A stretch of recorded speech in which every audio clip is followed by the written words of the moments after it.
Hello student, welcome to Gateway Classes. तो हमारा जो एसक्यूएल चल रहा है यूनिट 2 का, उसमें हमारा लेक्चर 4 है। आज हम कुछ ऑपरेटर्स पढ़ेंगे और मैं आपको साथ में कुछ क्वेरीज कराऊंगी, जितने भी हमने ऑपरेटर्स सीखे हैं या जितना भी हमने कंसेप्ट सीखा है। ठीक है, तो सबसे पहले SQL union operator. Union operator क्या होता है? यूनियन करने के लिए जो ऑपरेटर यूज होता है, मतलब कि आपने दो सिलेक्ट ऑपरेशंस लगाए।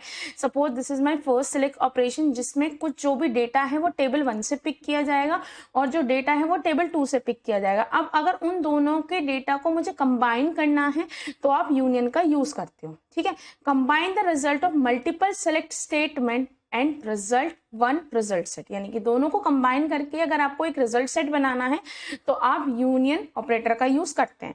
कुछ रूल्स हैं यूनियन के लिए। देखो, सबसे पहला रूल है कि जो कॉलम्स होने चाहिए हैं दोनों टेबल में वो सेम होनी चाहिए। जैसे कि सपोज अगर बात की जाए EMP1, ये टेबल है, इसमें कितनी आपके कॉलम है 1 2 3 4 5। ऐसे ही देखो इसमें क्या है 1 2 3 4 5। तो जितने कॉलम टेबल 1 में होंगे उतने ही टेबल 2 में होना चाहिए। और जो कॉलम है उनका डेटा सेम टाइप का होना चाहिए, यानी कि अगर ये पहला कॉलम है इस टेबल का जिसका नाम है EMP ID, इसमें जो अगर इसका डेटा टाइप माना जाए ये इंट है, तो इधर भी इसका डेटा टाइप क्या होना चाहिए? इंट होना चाहिए। ठीक है, और the column in each table must be of same order, यानी कि ऐसा नहीं है कि अगर EMP ID इधर है तो दूसरे में सेकंड कॉलम हो, नहीं, दोनों सेम होने चाहिए, यानी कि सेम डेटा टाइप होना चाहिए, सेम नंबर ऑफ कॉलम होना चाहिए और ऑर्डर भी सेम होना चाहिए। अगर तीनों कंडीशन फुलफिल हैं किन्हीं टेबल्स में तो उन पे आप यूनियन ऑपरेशन लगा सकते हैं। देखो, आप रिलेशनल अलजेब्रा में जो पढ़ के आए हो वही सब यहाँ पे है, बस आपको जो है यूज करना और लिखने का तरीका डिफरेंट है। सपोज अब मेरे पास दो टेबल है EMP1 जिसमें एम्प्लॉय की डिटेल दे रखी, ऐसी एक दूसरी टेबल है EMP2 जिसमें एम्प्लॉयज की डिटेल दे रखी, EMP ID name country age mobile, और इधर भी देखो EMP ID name country age mobile, दोनों सेम है। ठीक है, अब आपसे क्या बोला गया है, क्वेश्चन है आपको सिटीज निकालनी है, सिर्फ क्या? Unique values from both the table 1 and table 2। अब एक चीज समझो, जो यूनियन होता है वो क्या होता है? सेट की तरह वर्क करता है, यानी कि उसमें डुप्लीकेट वैल्यू नहीं आती। अब मैं पहले क्या करूंगी, सिलेक्ट करो कंट्री फ्रॉम EMP1। क्या सिलेक्ट करना है EMP1 वाली टेबल में से? कंट्री, यानी कि जितनी भी कंट्री हैं, जैसे कि India, Australia, Sri Lanka, Austria and Spain, ये सारी यहाँ पे आ जाएंगी। और क्या क्या है देखो, पहला है इंडिया हो गया, ठीक है, फिर अगला है ऑस्ट्रेलिया हो गया, ऑस्ट्रिया हो गया, और ऑस्ट्रिया के बाद क्या है? Sri Lanka and Spain, Sri Lanka and Spain. ठीक है, अब दूसरी अगर मैं बात करती हूँ तो इससे डेटा पिक हो जाएगा। अब अगर मैं दूसरी से पिक करती हूँ तो इंग्लैंड आ जाएगा, आपका फ्रांस आ जाएगा, इंडिया दो बार नहीं आएगा। मतलब अगर मैं इस टेबल से पिक करूँ तो ये वाला डेटा पिक होगा। एक मिनट, अगर मैं बात करूं तो ये वाला पूरा डेटा पिक होगा और इधर से ये वाला पूरा डेटा पिक हो जाएगा। अब अगर मैं इन दोनों का यूनियन करूं तो यानी कि इस टेबल से मुझे कौन सा एट्रीब्यूट मिला? ये वाला, और इधर से ये वाला, क्या इन दोनों के बीच क्या हो सकता है? यूनियन हो सकता है, क्योंकि इसमें क्या है, एक ही टेबल आएगी, एक ही टेबल का वो आएगा, इधर भी यही आएगा, दोनों जो है सेम नेम है, सेम डोमेन है। लेकिन जब मैं यूनियन करूंगी तो जो इंडिया है वो दो बार ना आके, क्योंकि देखो इंडिया यहाँ पर भी है और इंडिया यहाँ पर भी है, वो दो बार ना आके एक बार आएगा। यानी कि यूनियन सिर्फ यूनिक वैल्यू प्रोवाइड करता है, डुप्लीकेट वैल्यू को रिमूव कर देता है। लेकिन अगर मैं फाइंड आउट करना चाहती हूँ डुप्लीकेट वैल्यू, तो अगर मैं यूनियन के साथ ऑल कीवर्ड का यूज कर लेती हूँ तो मेरी जितनी भी कंट्रीज हैं दोनों की, चाहे वो सेम हो या डिफरेंट, सब आएंगी। तो सबसे पहले मैंने क्या लिखा, सिलेक्ट करो कंट्री, यानी कि कंट्री वाली जो एट्रीब्यूट है उसको सिलेक्ट करो, किस में से? टेबल 1 यानी कि EMP1 में से। ठीक है, दूसरा क्या है, सिलेक्ट करो कंट्री को फ्रॉम EMP2 से। ठीक है, अब इसके बाद मैंने क्या लिखा है, ऑर्डर बाय कंट्री, कंट्री के थ्रू जो है ऑर्डर कर दो, यानी कि आपने ऑर्डरिंग की है। यहाँ पे क्या यूज किया? ऑर्डर, यानी कि आप कंट्री के अकॉर्डिंग, यानी कि सबसे पहले आपका क्या आएगा? ए से। अब पहले इस चीज को हटा दो, अगर मैं इस लाइन को हटा देती हूँ तो दोनों से क्या पिक हो जाएगा? यानी कि इससे इंग्लैंड, फ्रेंच, इंडिया, आयरलैंड और स्पेन, और इधर से ये सारा पिक हो जाएगा। अब मैं अगर ऑल लिखती हूँ तो जो इंडिया है वो दो बार आ रहा है, देखो इंडिया दो बार आएगा।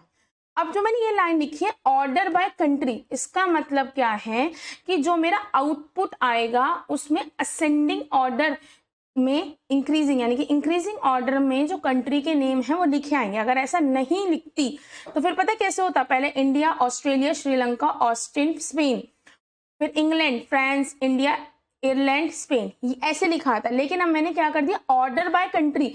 ऑर्डर बाय कंट्री करने का मतलब होता है कि जो अरेंजमेंट होगा वो असेंडिंग ऑर्डर में होगा कंट्री के नेम के अकॉर्डिंग। इस वजह से देखो पहले ए आया, फिर ई आया, फिर एफ आया, फिर आई आया, आई के तीनों आ गए, फिर एस आया। अगर मैं ऑर्डर बाय नहीं लिखती, लेट मैं मान के चलती हूँ, एक सेकेंड ही हटाती हूँ, है ना, एक सेकेंड। अगर मैं ऐसा नहीं लिखती, देखो अगर मैं सिर्फ ऑर्डर बाय नहीं लिखती और सिर्फ मैं क्या करती कि ये हटा देती, दिस लाइन इज इरेज, तो देन आंसर में इंडिया, ऑस्ट्रेलिया, श्रीलंका, स्पेन के बाद ऐसे आता। मतलब ऑर्डर में, ऑर्डर बाय मतलब आप अरेंज करना चाहते हो किसी पर्टिकुलर कॉलम के अकॉर्डिंग कुछ भी, तो उस टाइम पे आप ऑर्डर बाय का यूज करते हो। ऑल क्या कर रहा है, डुप्लीकेट वैल्यू को आपको लाके दे रहा है, ठीक है। लेकिन अगर आप यूनियन लिखोगे तो duplicate value will become only once, ठीक है। अब अगला आता है एक्सेप्ट क्लोज। एक्सेप्ट, इसको छोड़ के, तो except return those tuple that are return by first operation not return by second select operation, यानी कि जो पहले वाले में है दूसरे वाले में प्रेजेंट नहीं है, वो वाले आपको एज एन आंसर प्रोवाइड होते हैं। सपोज मेरे पास एक टेबल है स्टूडेंट नाम की, जिसमें student ID, name and course दे रखा है। मेरे पास टेबल है एक टीए, टीए मतलब टीचिंग असिस्टेंट नाम की टेबल, जिसमें student ID, name and course, ये दोनों टेबल दे रखे हैं। अब सपोज मैंने पहले मेरी क्वेरी क्या लिखी है, सेलेक्ट करो नेम स्टूडेंट से, यानी कि जो नेम वाला जो पूरा का पूरा कॉलम है वो पिक हो जाएगा, और इससे क्या होगा, जो नेम वाला टीए में से कॉलम है वो पिक हो जाएगा। अब मैंने बीच में क्या लिखा है, एक्सेप्ट, यानी कि रोहन क्या इसमें प्रेजेंट है, नहीं, तो रोहन आउटपुट में आ जाएगा। कैल्विन इसमें प्रेजेंट है, हाँ, तो कैल्विन नहीं आएगा, यानी कि वो वाले आपके नेम आएंगे जो स्टूडेंट नाम के टेबल में तो हैं, इसमें नहीं है। इसमें ये पूछा जा सकता है कि मैं वो स्टूडेंट चाहती हूँ जो स्टूडेंट है बट टीचिंग असिस्टेंट नहीं है। अब अगर मैं मानसी की बात करती हूँ, मानसी इसमें नहीं है, आंसर आ जाएगा। अब अगर मैं रेखा की बात करती हूँ तो रेखा है, रेखा नहीं आएगा, और आपका मेघा आ जाएगा। अब आप कहेंगे कि मैं मानसी 2 बार था, हाँ तो 2 बार था, 1 बार ही आएगा, डबल बार नहीं लिखा जाता, नहीं कि एक्सेप्ट क्लोज डबल बार नहीं करके देता है। यही चीज मैं भी आगे दिखूंगी, जैसे कि मेघा, मानसी 2 बार है तो डुप्लीकेट वैल्यू नहीं आती, जो आपका एक्सेप्ट क्लोज है डुप्लीकेट वैल्यू को ऑटोमेटिकली रिमूव कर देता है।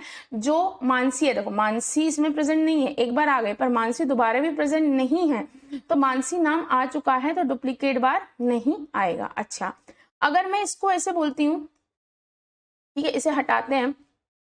अब अगर मैंने उल्टा लिखा होता, यानी कि ये वाला स्टेटमेंट नीचे आ जाता, है ना, यानी कि अगर मुझे ऐसा करना होता कि सेलेक्ट नेम फ्रॉम टीए, यानी कि वो टीचिंग असिस्टेंट जो स्टूडेंट नहीं है, अभी मैंने क्या बोला, वो स्टूडेंट जो टीचिंग असिस्टेंट नहीं है, लेकिन अब मैं बोलूं कि वो टीचिंग असिस्टेंट जो स्टूडेंट नहीं, तो सबसे पहले क्या लिखोगे, सेलेक्ट नेम फ्रॉम टीए, फिर नीचे लिखोगे एक्सेप्ट, फिर ये वाला, तो कैल्विन इसमें प्रेजेंट है, नहीं आएगा। सीता आ जाएगी, यानी कि सीता एक टीचिंग असिस्टेंट है जो स्टूडेंट नहीं है।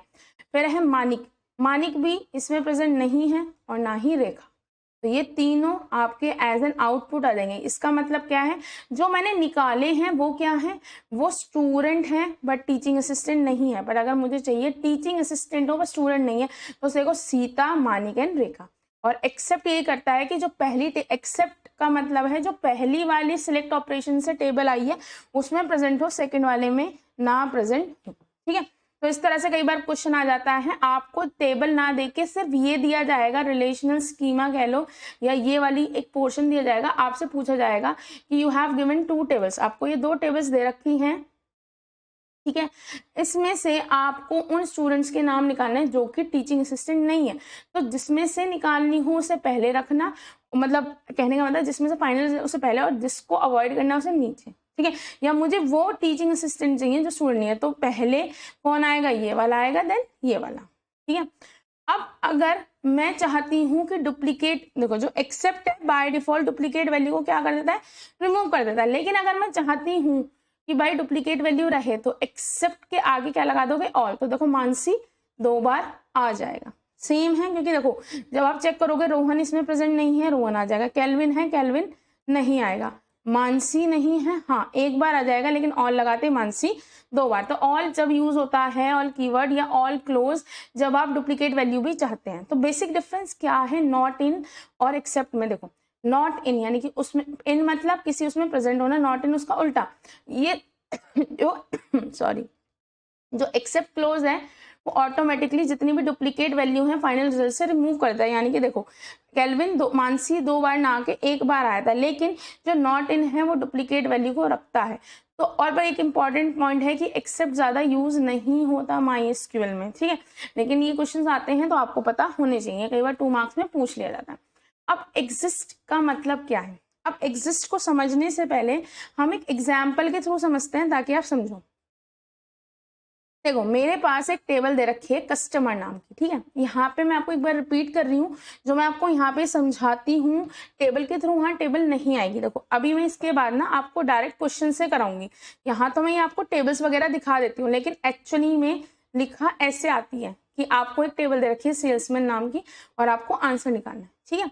आपको ये आदत होनी चाहिए, यहाँ पे मैं इसलिए कराती हूँ ताकि you must be familiar with this thing, क्योंकि ये इंपॉर्टेंट है, मतलब DBMS में टेबल इज वेरी इंपॉर्टेंट, ठीक है। तो आपको ना सिंपली 2 टेबल दे रखी, कस्टमर नाम की रिकॉर्ड, ठीक है। बस ऑफकोर्स देखो यहाँ पे कस्टमर आईडी प्राइमरी की होगी, क्योंकि नेम और लास्ट नेम जो हो सकता है वो सेम भी हो सकता है एक वेबसाइट। यहाँ पे order ID, CID and order date. Order ID is your primary key here, customer ID is your primary ही, और इधर जो CID है वो क्या है, एक तरह से फॉरेन की। ये बता रहा है कि 407 यानी कि 407 ने कौन सा ऑर्डर दिया है, ऑर्डर नंबर 1 है, और ये कौन सी डेट में दिया था, ये यहाँ पे क्या बता रहा है, कस्टमर की आईडी क्या, उसका नाम क्या, कौन सी वेबसाइट से उसने वो ऑर्डर किया, ठीक है। अब पहले इसको समझने से पहले समझो, हमें फेच करना है first name and last name उन कस्टमर का जिन्होंने एटलीस्ट 1 ऑर्डर तो प्लेस किया है, ठीक है। अब अच्छा देखो कैसे पता चलेगा जिसने एक ऑर्डर तो प्लेस किया है। अब 401 इसमें प्रेजेंट है, नहीं है, कहने को आप इसे जॉइन से भी कर सकते हो। अभी आपने इससे रिलेशन अलजेब्रा में जॉइन सीखे होंगे, नेचुरल जॉइन ये, लेकिन यहाँ पे मैं आप कहेंगे कि मैम एग्जिस्ट से क्यों करा रहे हो, एक्चुअली एग्जिस्ट आपको पता होना चाहिए, अदरवाइज आगे मैं आपको जब जॉइंस कराऊंगी तो आप इसको बहुत आसानी से कर सकते हो, क्योंकि कई बार पूछा जाता है एग्जिस्ट एंड नॉन एग्जिस्ट का एग्जाम्पल बताओ।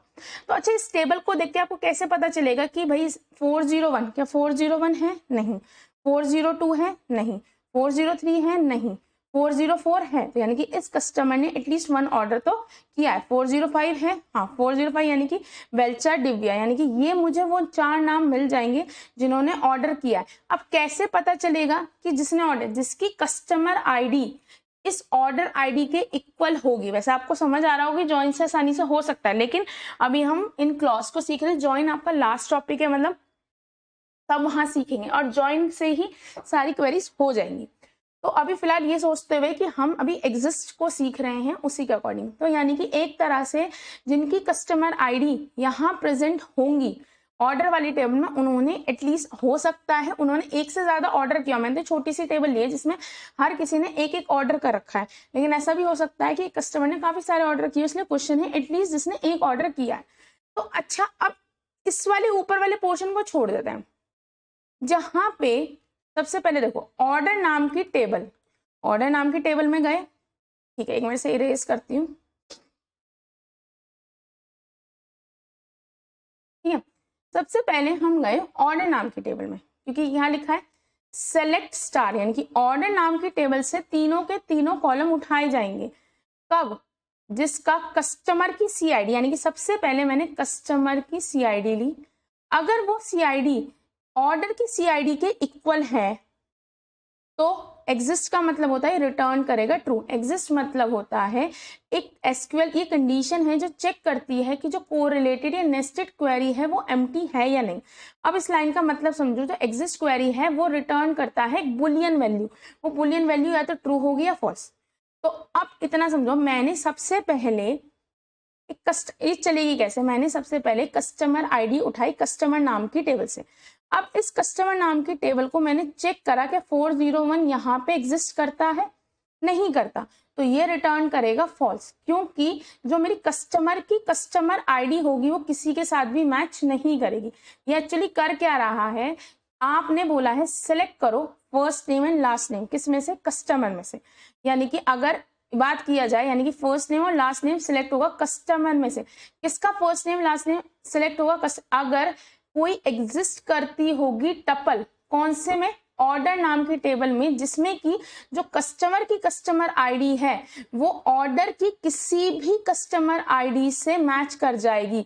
यानी कि अपने आप बैक एंड में कैसे वर्क करेगा, सबसे पहले मैंने कस्टमर से एक पहला कस्टमर आईडी पिक की 401, ठीक है, इसका लास्ट नेम और फर्स्ट नेम मुझे आउटपुट में चाहिए।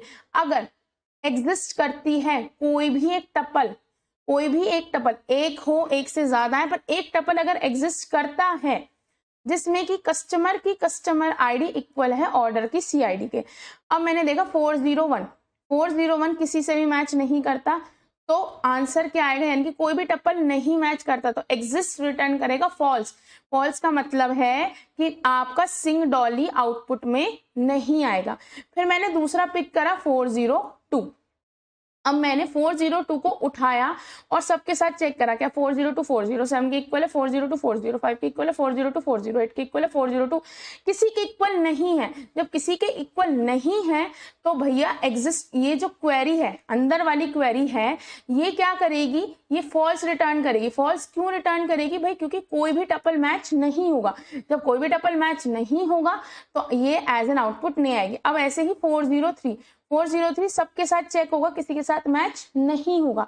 अब ऐसे ही हम 404 को देखते हैं। अब हम 404 को लेके गए, आपने चेक करा इसके साथ इक्वल है, इसके साथ इक्वल है, नहीं, इसके साथ इक्वल है, यानी कि ये मुझे एज अ टपल मिलेगा। मिलने का मतलब है ट्रू, एग्जिस्ट मतलब ट्रू। अब ये ट्रू है तो मुझे क्या मिल जाएगा, गुप्ता और शुभम एज एन आउटपुट मिल जाएगा। और मुझे सबसे पहले फर्स्ट नेम चाहिए, तो फर्स्ट नेम मिल जाएगा, फिर गुप्ता मिल जाएगा, ठीक है। अब अगला देखो, ऐसे ही मैं 405 पे गई। अब 405 को मैंने चेक करा, क्या किसी एक के साथ, पहले 405 को 407 के साथ चेक करूंगी, फिर 405 को, हो सकता है 405 आगे भी हो, मुझे कोई फर्क नहीं पड़ता, मुझे तो बस एक देखना था कि कोई टपल मिलता है या नहीं। हाँ, अब जब टपल मिल जाता है तो कंडीशन क्या हो जाएगी, ट्रू हो जाएगी। कंडीशन ट्रू होने का मतलब है कि आपका काम हो गया। कंडीशन ट्रू होते ही चीजें सॉल्व हो जाएंगी और आप 405 के आगे जो वेलचैट दिव्या है उसको एज एन आउटपुट आप दे दोगे, ठीक है। फिर अगला आता है 406। अब 406 को जब आप चेक करने बैठोगे तो आप चेक करोगे क्या 406 किसी के साथ मैच करता है, नहीं करता। जब किसी के साथ मैच नहीं करता तो वो नहीं मिलेगा। फिर ऐसे ही 407 को आप सबके साथ चेक करोगे, मिल गया 407, यानी कि ये टपल मुझे एज एन आउटपुट मिल जाएगा। जब मुझे टपल मिल जाएगा, एग्जिस्ट मतलब एक टपल मिल गया, ट्रू का मतलब है मेहता और राजीव, और पहले आप राजीव लिखवाने चाहते हो तो राजीव और मेहता मुझे आउटपुट मिल जाएगा, आनंद और मेहरा मुझे मिल जाएगा। एग्जिस्ट का मतलब है अंदर कोई भी एक टपल एग्जिस्ट करना चाहिए। बट अगर मैं नॉट का यूज करती हूँ, मुझे मतलब वो सारे कस्टमर चाहिए जिन्होंने कोई भी ऑर्डर प्लेस नहीं किया। अब अगर मैं ऐसा चाहती हूँ तो देखो इसको कैसे करेंगे, एक सेकेंड इरेज कर देती हूँ, ठीक है।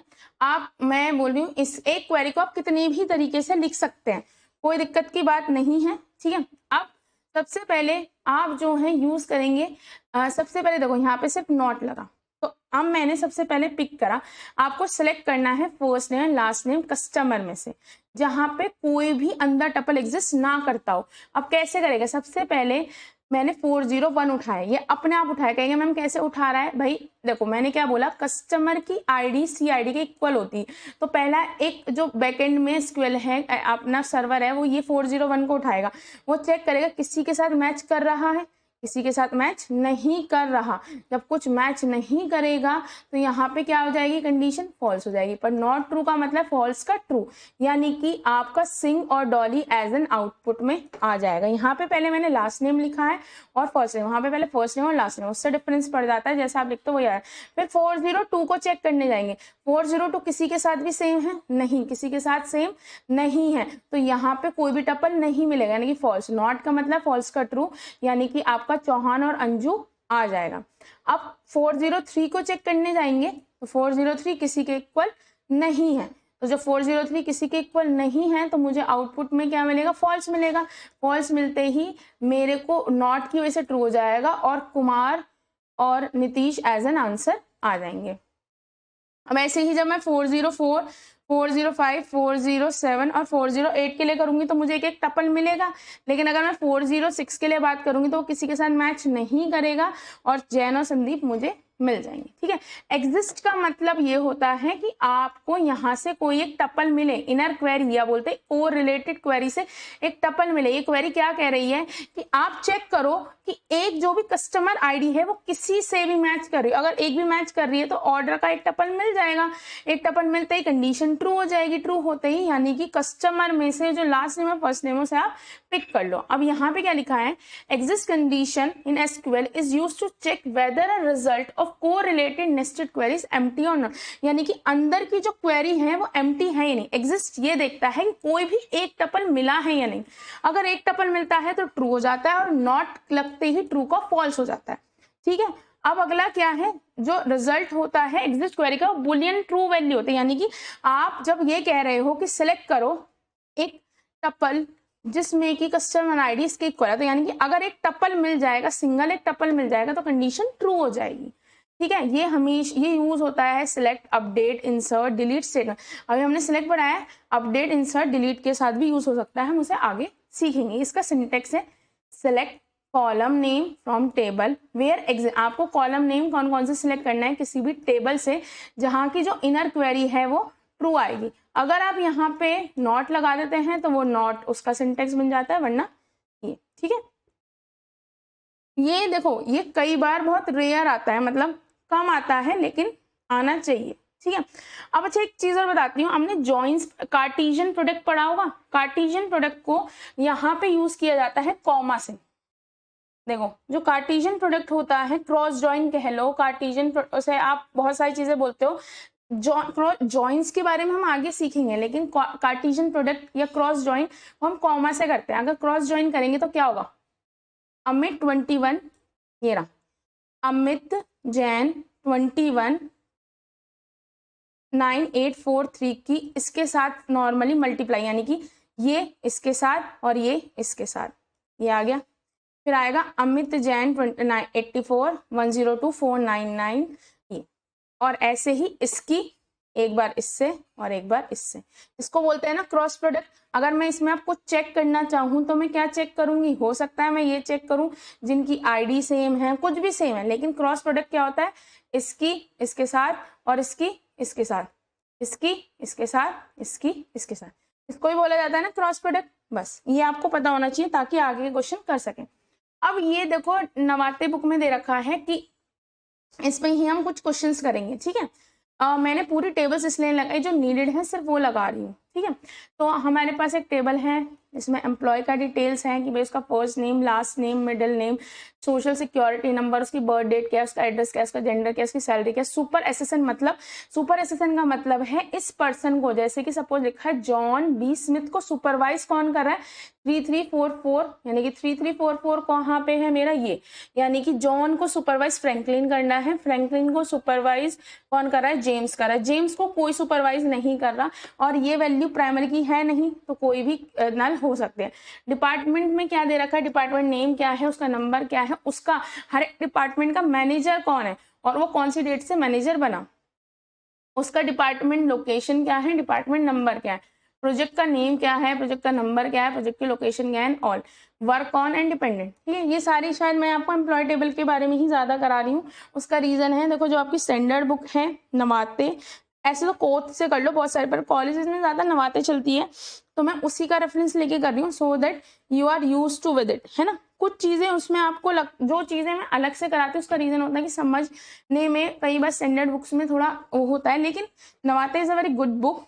तो आप वहाँ से अगर और मतलब मैं जितने क्वेश्चन मुझे लगता है कि इंपॉर्टेंट है उसके मैं सारे सॉल्व भी कराती हूँ और कुछ अनसॉल्व अलग की साइड से भी कराती हूँ, क्योंकि देखो आपको पता ही यूनिट लंबी है और इसमें से क्वेश्चन आएंगे और थ्योरी कुछ नहीं है, तो आप जितनी प्रैक्टिस करेंगे उतना ठीक रहेगा।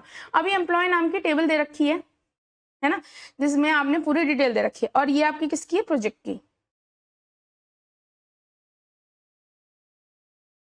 ठीक है। ये आपके प्रोजेक्ट नाम की टेबल है और ये डिपार्टमेंट की है, ठीक है। अब चलो क्वेश्चन करते हैं। आपको रिट्राइव करना है birth date address of the employee whose name is John B Smith, यानी कि मेरे पे एम्प्लॉय नाम की टेबल है, इसमें जॉन बी स्मिथ जिसका नाम है उसका मुझे डिटेल्स चाहिए। तो कैसे लिखेंगे, आपको यहाँ पे यूज होता है सेलेक्ट बर्थ डेट एड्रेस। आपको ये टेबल्स नहीं मिलेंगी, ये मिलेगा, ये आपको मिलेगा, ठीक है, ये नहीं मिलेगी। ये मैंने आपको अभी कुछ क्वेश्चंस कराने हैं ताकि आप समझ सको, उसके लिए मैंने आपको यहाँ पे कराया है। तो आपको क्या लिखना होगा, सिलेक्ट करो बर्थ डेट एंड एड्रेस, कौन सी टेबल में से, एम्प्लॉय टेबल में से।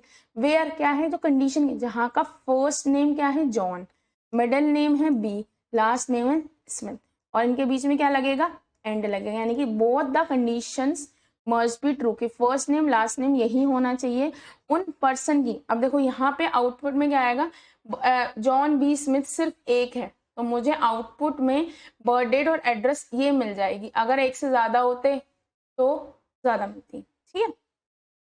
अब देखो जो कॉमा है वो क्रॉस जॉइन या क्रॉस प्रोडक्ट के लिए यूज किया जाता है, हम जॉइंस बाद में सीखेंगे, और प्रॉपर्ली ज्यादातर बहुत ज्यादा क्रॉस जॉइन यूज किया जाता है वर्ड, ठीक है।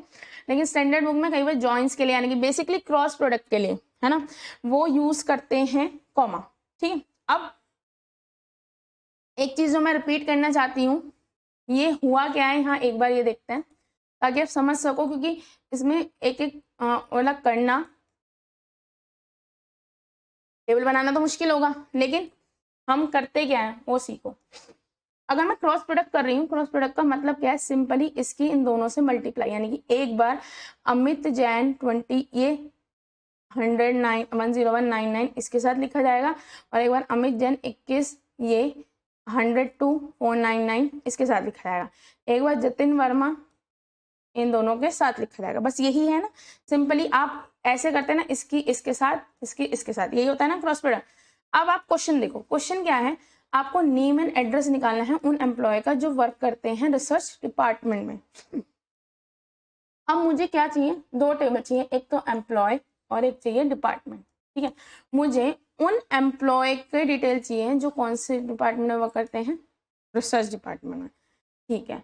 अब रिसर्च डिपार्टमेंट में इससे मैं कैसे कनेक्ट करूं, डिपार्टमेंट नंबर जिनका 5 है, जिन जिनका, अब देखो क्वेश्चन क्या बोला है, उन एम्प्लॉयज का मुझे name and address, name and address, this is my address and this is my name. तो हम नेम में कई बार फर्स्ट नेम लास्ट नेम ले लेते हैं, कई बार मिडिल नेम, तो ये मुझे डिटेल चाहिए। अब पर किन की डिटेल चाहिए, जिनका रिसर्च डिपार्टमेंट क्या हो, जो इनका डिपार्टमेंट रिसर्च हो। अब डिपार्टमेंट और एम्प्लॉय नाम की टेबल को मुझे कनेक्ट करना पड़ेगा, तो क्या चीज कॉमन है जिसके बेसिस पे कर सकती हूँ, इसके बेसिस पे कर सकती हूँ।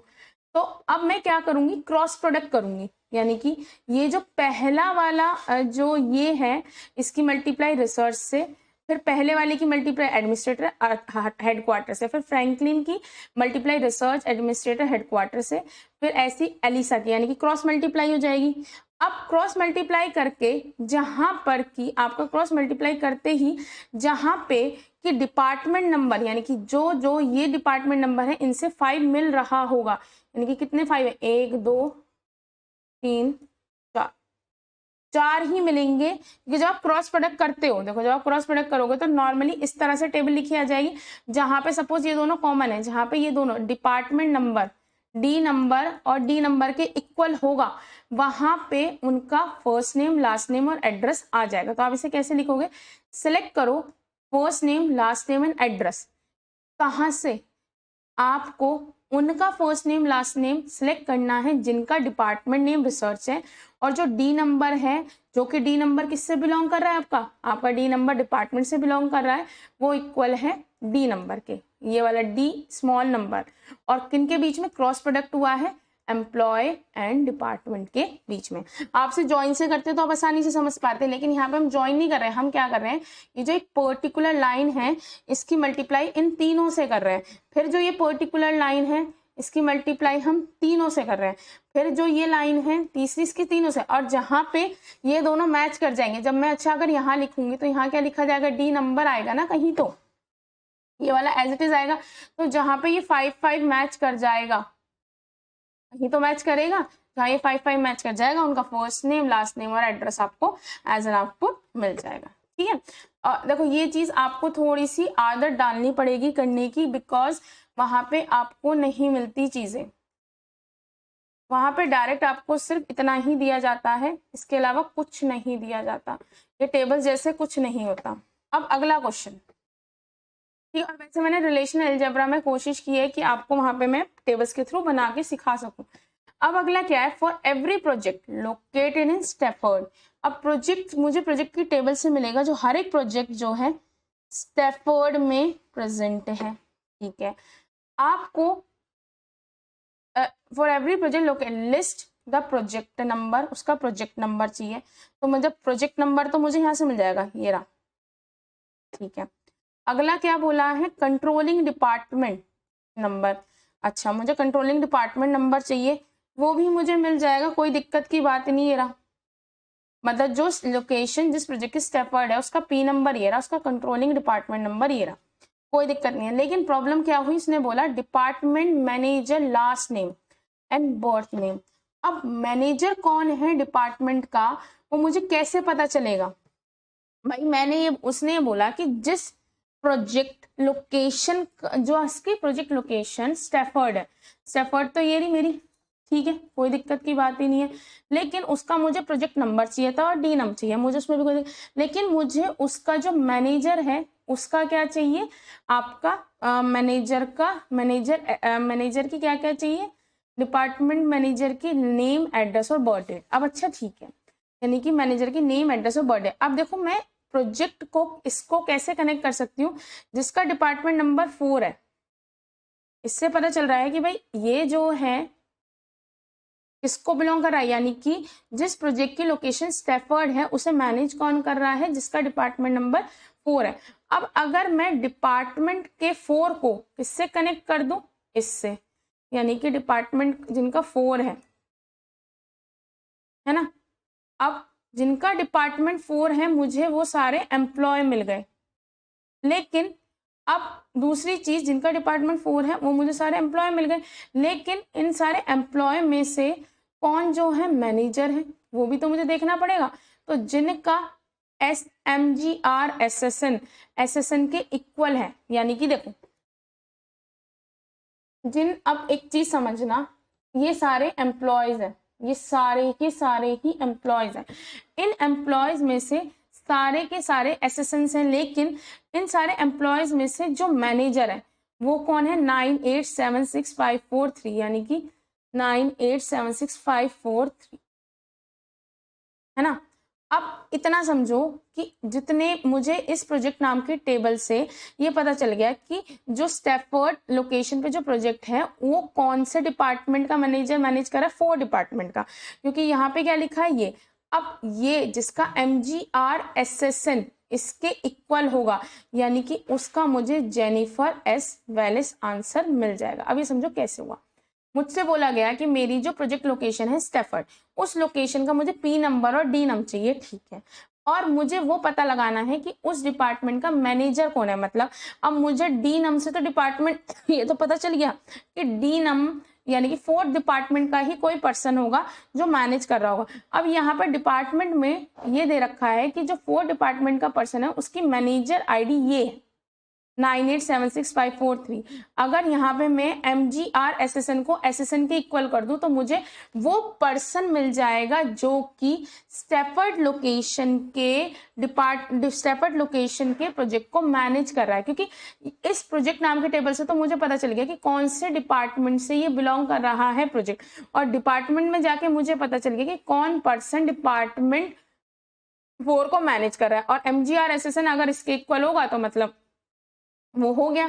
तो अब आपको क्या लिखना है, select E number, D num, last name, address, birth date from project department employee, यानी कि तीनों के बीच में आपने क्या करा, क्रॉस प्रोडक्ट करा। यहाँ पे जब हम वो करते थे ना, उसकी जगह हमने यहाँ पे क्या करा, क्रॉस प्रोडक्ट करा तीनों के बीच में, और जिसका डी नंबर के इक्वल है, यानी कि जिसका ये जो डी नम है इसके डी नंबर के इक्वल है, और जिसका जो है MGR SSN के इक्वल है उनका, और साथ में जो लोकेशन है वो स्टैफर्ड है, यानी कि इन तीनों को एक साथ लिख दिया उस पर्सन के, यानी कि पर्सन कौन निकलेगा, वो पर्सन निकलेगा ये जेनिफर एस वेलेस। कैसे, पी लोकेशन जिसका स्टैफर्ड था उसका मैंने डी नंबर निकाला, अब डी नंबर को मैंने इसके साथ कनेक्ट करा तो मुझे MGR SSN मिल गया, कौन मैनेजर है जो डिपार्टमेंट नंबर 4 को मैनेज कर रहा है, यानी कि कौन एम्प्लॉय है। और इतना करते ही मैंने इसको SSN के साथ कनेक्ट कर दिया तो मुझे पता चल गया जेनिफर एस वेलिस वो पर्सन है जो डिपार्टमेंट नंबर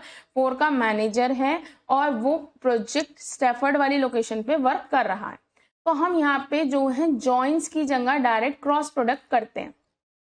ठीक है, आपको सिंपली जब करना हो तो आपको लिखने का क्या तरीका है, भाई मेरे से बोला गया है जो प्रोजेक्ट लोकेशन स्टैफर्ड में लोकेटेड है, ठीक है, ये कंडीशन है। आपको प्रोजेक्ट नंबर निकालना है, कंट्रोलिंग डिपार्टमेंट नंबर निकालना है, department manager, last name, first name, जो चीज निकालनी होती है वो सिलेक्ट में आ जाती है। किन किन से निकालनी है, किन किन को कनेक्ट करके मिलेगी, उसको आपको सिंपल जैसे एम्प्लॉय और प्रोजेक्ट और डिपार्टमेंट की नीड है, क्योंकि एम्प्लॉय नाम के टेबल में आपको सिर्फ SSN दे रखा है, कौन मैनेजर है इसके लिए आपको डिपार्टमेंट टेबल की यूज करनी होगी, यानी कि जिसका MGR SSN के इक्वल है वही तो पर्सन मैनेजर है किसी डिपार्टमेंट का, या जैसे सुपर SSN है, यानी कि जिसका SSN सुपर SSN के इक्वल होगा वही तो सुपरवाइज कर रहा होगा। तो ये चीज आपको थोड़ा सा देखनी पड़ेगी और इसकी आपको प्रैक्टिस डालनी पड़ेगी, क्योंकि ये टेबल नहीं आएगी, मतलब ये मैं इसलिए रिपीट कर रही हूँ, टेबल में वैल्यूज नहीं आती हैं, सिर्फ टेबल आती है, ठीक है, table value will not come. अब अगला चलते हैं।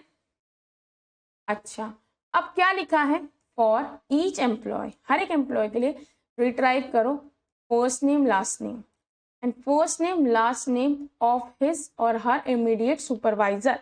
अब देखो हर एम्प्लॉय का सपोज ये है, एक ये टेबल है, इसे 2 बार लिख लो, इस टेबल को एक बार मैं नाम दे देती हूँ ये रहा ई, और एक देती हूँ एस, चलो इसको छोड़ो, ये पर्सन है, इस पर्सन का जो सुपरवाइजर है, यानी कि जिसका, अब देखो यहां से पढ़ो, जिसका ESSN जो है SSN के इक्वल है, यानी कि मैंने इस टेबल को नाम मान लिया जिसका SSN सुपर SSN, जिसका सुपर SSN यानी कि सुपर SSN क्या है, ये जिसका सुपर SSN यानी कि 3334 किसके इक्वल है, इसके इक्वल है,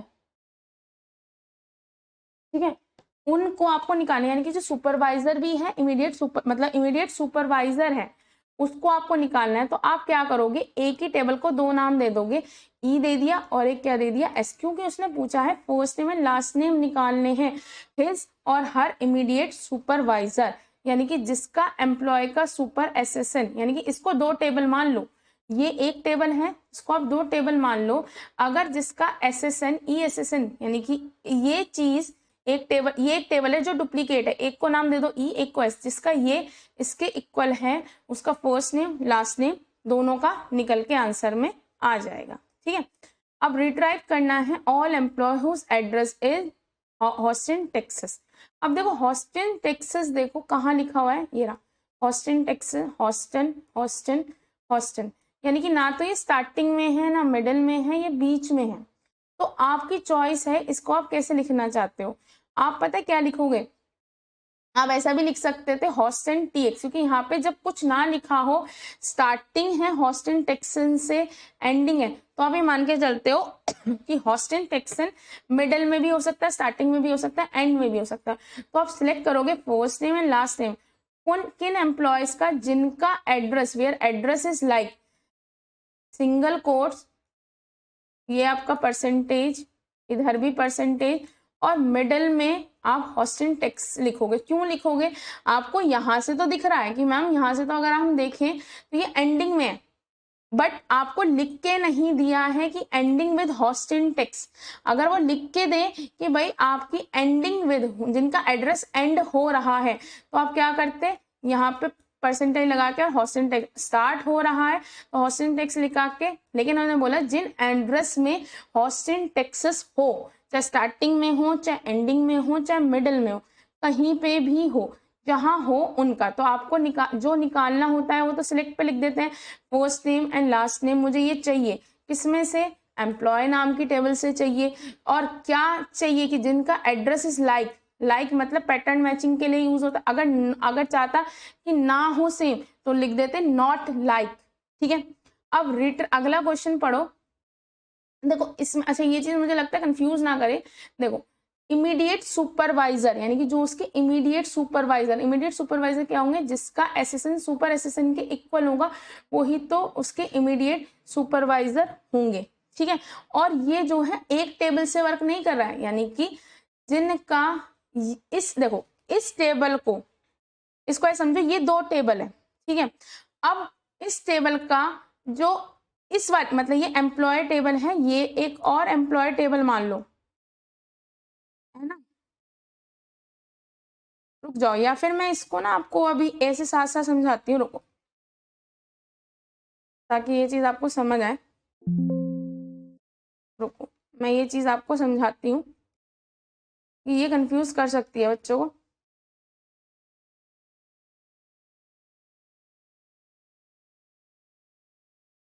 देखो ये मैंने ले ली, अब इसको आप समझते हैं, क्योंकि ऐसा हो सकता है, आप समझो। अब हम ये थे ना, अब एक टेबल का नाम मैंने ई मान लिया, इस टेबल का नाम है ई, ठीक है। और इस टेबल का नाम मैंने क्या माना है, एस, ठीक है। अब ये देखो दोनों जो है सेम टेबल है। अब मैंने क्या बोला, ई टेबल का जो सुपर एसेसन है, यानी कि ई टेबल से सुपर एसेसन उठाओ, ई टेबल से सुपर एसेसन उठाया, सॉरी इस टेबल से सुपर एसेसन उठाया, ठीक है। यानी कि मैं ई टेबल से ये उठा रही हूँ 334। अब मैं जाती हूँ इसका एसेसन देखने, यानी कि ये, ठीक है। अब समझो मैंने क्या बोला कि जो मेरी एम्प्लॉय नाम की टेबल है उसकी मैंने दो कॉपी बना ली, एक कॉपी है ई और एक कॉपी है एस, ये दो कॉपी बना ली, ठीक है। अब इन दोनों कॉपी का करा क्या, मैंने इस टेबल से सुपर एसेसन उठाया ई नाम की टेबल से, और इसको चेक करा एस नाम की टेबल, जो मैच है तो उसका आउटपुट क्या आएगा, अब आएगा, ये दोनों सेम हो गए तो आउटपुट में क्या आएगा, John B Smith Franklin T Wong. ये बता रहा है कि ये क्या है, ये पर्सन है जिसका सुपर इमीडिएट सुपरवाइजर कौन है, एफ फ्रैंकलिन। अब ऐसे ही दूसरा नाम उठाया जाएगा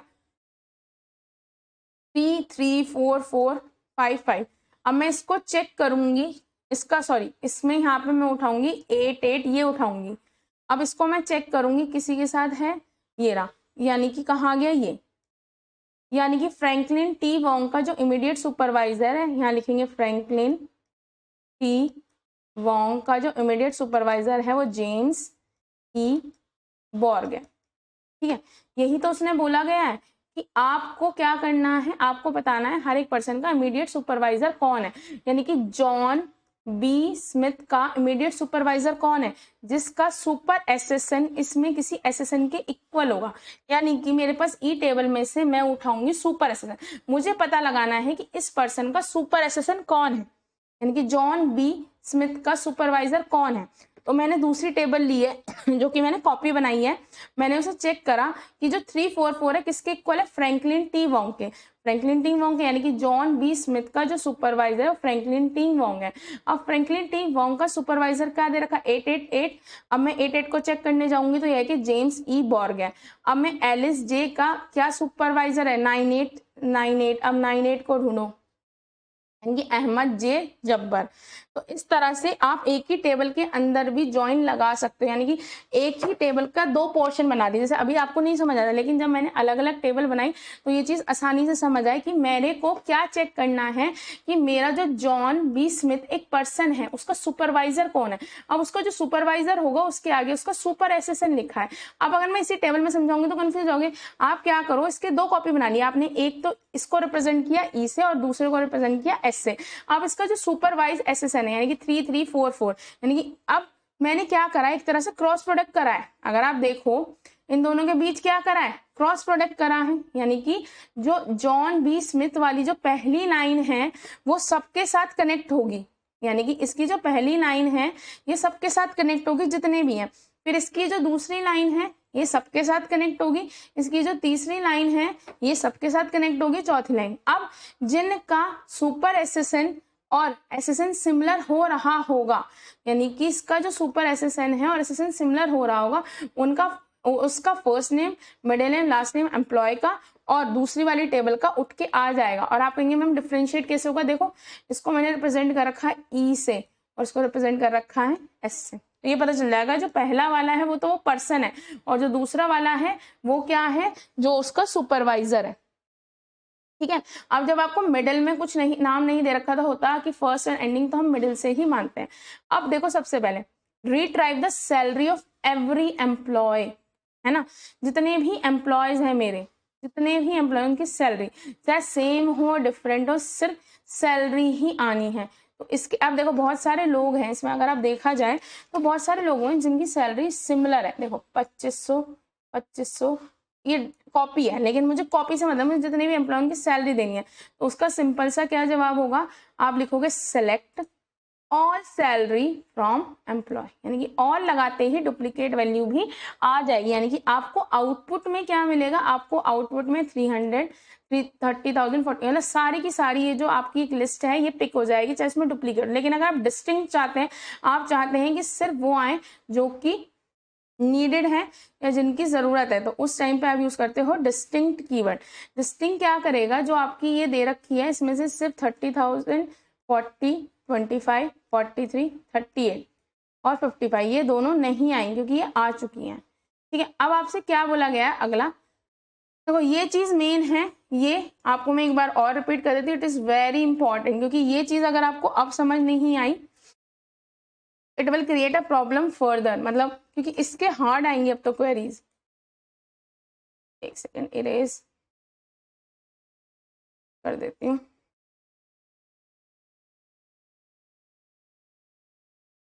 देखो मैंने क्या करा है, नॉर्मली इन दोनों के बीच क्रॉस प्रोडक्ट किया है, यानी कि मेरी जो एक ई टेबल है और एक एस टेबल है, इनके बीच में क्या क्रॉस, इसको रिप्रेजेंट एज यूज होता है रिप्रेजेंट करने के लिए कि भाई मैंने एम्प्लॉय नाम की टेबल को किसी और नाम से रिप्रेजेंट किया है और इसको रिप्रेजेंट किया है आपने एस से।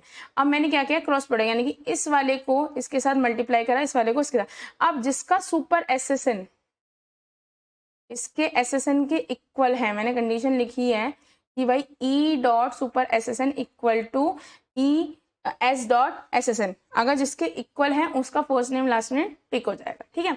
अब अगला क्या आता है, रिट्राइव करो सारे एम्प्लॉय डिपार्टमेंट जिनकी सैलरी इसके और इसके बीच है। तो सिंपल सा सिलेक्ट करो सारा डेटा, इसमें से employee table where salary between, between का मतलब होता है ये भी इंक्लूडेड होते हैं दोनों, इनकल्सिवली ये दोनों बिटवीन इसके और डिपार्टमेंट नंबर क्या होना चाहिए, तो एंड लगा दिए यहाँ पे ब्रैकेट इसलिए लगा कि पहले बिटवीन पहले ये इन दोनों के बीच में एंड होना है, उनके बीच में नहीं होता। ये फॉर अ सेफर साइड आप यहाँ पर जिनकी सैलरी जो है 30,000 और 40,000 के बीच है, और अगर आप बिटवीन लगाते हो इसका मतलब इन ये भी इंक्लूडेड है और साथ में डिपार्टमेंट नंबर 5 से बिलोंग करते हैं। ठीक है। ये जितनी भी क्वेरीज थी ये आपकी नवाते में दे रखी है, मैंने आपको करा दी। देन हम कुछ और क्वेश्चंस की प्रैक्टिस करते हैं ताकि आपको ये आइडिया हो जाए, ठीक है। देन इसके बाद हम जॉइंट्स पे चलेंगे अगले लेक्चर्स में। देखो ये यूनिट थोड़ी सी आपको लग सकती है लॉन्ग आए, लेकिन मैं अपनी साइड से जितना शॉर्ट मतलब कम करने की मिनिमम करने की कोशिश कर रही हूँ वो रहेगा, लेकिन थोड़ी सी आपको मेहनत करनी पड़ेगी। अब देखो एक टेबल दे रखी है आपको सेल्स नाम की, ठीक है। अब यहाँ पे क्या दे रखा है, salesman ID, city, name and commission. मैं मान के चलती हूँ salesman ID is my primary की। आपको डिटेल निकालनी है उन सारे सेल्स पर्सन की जो कि कहाँ रहते हैं, या तो सिटी पेरिस में रहते हैं या रोम में, ठीक है।